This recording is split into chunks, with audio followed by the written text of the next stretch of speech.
तपस्विनी स्वयंप्रभा। वह गुफा अत्यंत ही अंधकारमय थी, किंतु वानरों की दृष्टि उस अंधकार में भी कार्य कर रही थी। उनका तेज और पराक्रम अवरुद्ध नहीं होता था और उनकी गति वायु के समान थी। तीव्र वेग के साथ वे उस गुफा के भीतर पहुंच गए।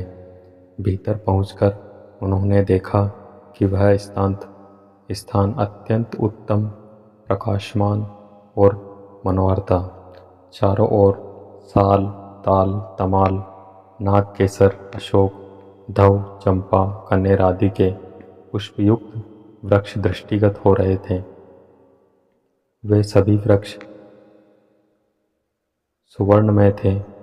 उसमें अग्नि के समान प्रभा निकल रही थी और उनके फल फूल भी सुनहरे रंग के थे।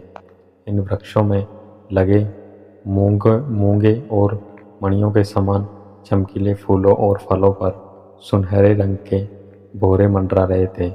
सूर्य जैसी आभा वाली कांचन वृक्षों से घिरे अनेक विशाल सरोवर भी दिखाई पड़े, जिनमें स्वर्ण कमल और सुनहरे मत्स्य शोभा पा रहे थे। उन्होंने वहां पर सोने और चांदी से बने हुए बहुत सारे भवन भी देखे, जिनकी खिड़कियां मोतियों की जालियों से ढकी हुई थी। स्वर्ण तथा रजत से निर्मित विमान भी दृष्टिगत हो रहे थे। वहां रखे हुए अनेक पात्रों में सोने, चांदी और कांसे के ढेर भरे हुए थे। बहुमूल्य सवारियां, सरस, मधु, महामूल्यवान दिव्य वस्त्रों से के ढेर, विचित्र कंबल एवं कालीने, मृग चर्मों के समूह आदि भी जहां तहां रखे हुए थे। कुछ दूर जाने पर उन्हें वक्कल और काले रंग का मृग चर्म धारण किए हुए एक स्त्री दिखी, जिसका मुख तपस्या के तेज से दमक रहा था। परम बुद्धिमान हनुमान जी ने उस तपस्विनी के पास जाकर हाथ जोड़कर कहा, देवी, आप कौन हैं? यह गुफा, ये भवन तथा ये रत्नादि किसके हैं? हे देवी, हम लोग भूख, प्यास और थकावट से व्याकुल होकर जल मिलने की आशा से इस गुफा में चले आए हैं, किंतु यहाँ के अद्भुत पदार्थों को देखकर हमारी विवेक शक्ति लुप्त प्राय हो गई है। यह सब आपकी तपस्या के प्रभाव से हुआ है या यह कोई असुरी माया है? तपस्वी ने यह कहकर कि तुम सब पहले भोजन ग्रहण कर लो, उन सभी को शुद्ध भोजन, फल मूल आदि दिया।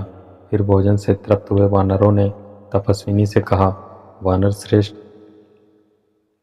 इस दिव्य सुवर्ण में उत्तम भवन को दानव शिरोमणियों के विश्वकर्मा मायासुर ने बनाया है।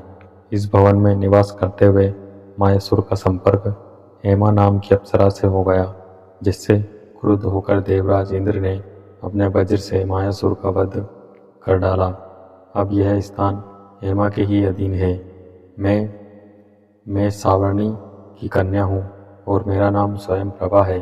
हेमा मेरी प्रिय सखी है। उसी के द्वारा नियुक्त होकर मैं इस स्थान का संरक्षण करती हूँ। अब तुम लोग बताओ कि तुम लोग किस प्रयोजन से घूम रहे हो? पवन कुमार हनुमान जी बोले, देवी, पिता की आज्ञा से दशरथ नंदन श्री राम अपनी पत्नी सीता और अनुज लक्ष्मण के साथ दंडकारण्य में निवास कर रहे थे। जन स्थान में आकर रावण ने उनकी स्त्री का बलपूर्वक अपहरण कर लिया। श्री राम वानरराज सुग्रीव के मित्र हैं। हम लोग अपने राजा सुग्रीव की आज्ञा से जानकी जी की खोज कर रहे हैं। हमें इस गुफा से बाहर निकलने का कोई मार्ग नहीं दिख रहा है, अतः आप हमें यहाँ से बाहर निकालने की कृपा करें ताकि हम अपने कर्तव्य को पूर्ण कर सकें। तपस्विनी स्वयंप्रभा ने कहा, श्रेष्ठ वानरों, यद्यपि इस स्थान में आ जाने वाला जीवन भर यहाँ से बाहर नहीं निकल सकता, किंतु मैं अपने तप के प्रभाव से तुम सबको यहाँ से बाहर निकाल दूंगी। तुम सभी अपने आंखें बंद कर लो। वानरों के आंखें मूंदते ही स्वयंप्रभा ने निमिष मात्र में ही उन्हें गुफा से बाहर निकलकर कहा, अब तुम अपनी आंखें खोल लो। यह देखो, तुम्हारे समक्ष महासागर लहरा रहा है। तुम्हारा कल्याण हो।